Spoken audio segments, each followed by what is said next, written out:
The CBC's Michelle Gassoub has been following these developments from Vancouver. And Michelle, the government called it a very sophisticated operation. What else did they say about how they came to this conclusion that a foreign state was involved?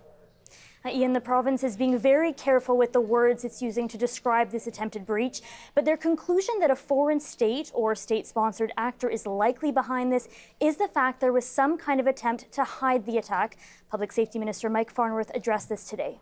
The only kind of level of being able to do what they were seeing and covering up the tracks is the hallmarks of a state actor or a state-sponsored actor.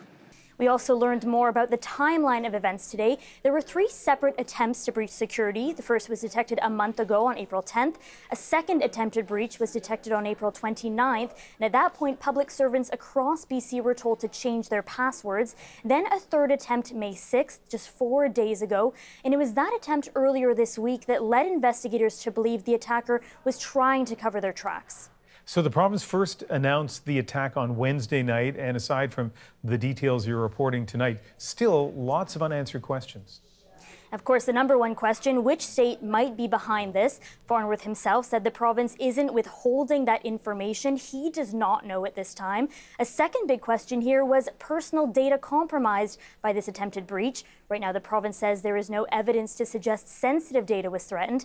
And finally, there is a question of motivation. We know this was not a ransomware attack. There have been no demands of money from the attacker. So if not money, why would a state actor want to access the BC government's data? That is unanswered at this time. Michelle Gassoub in our Vancouver newsroom.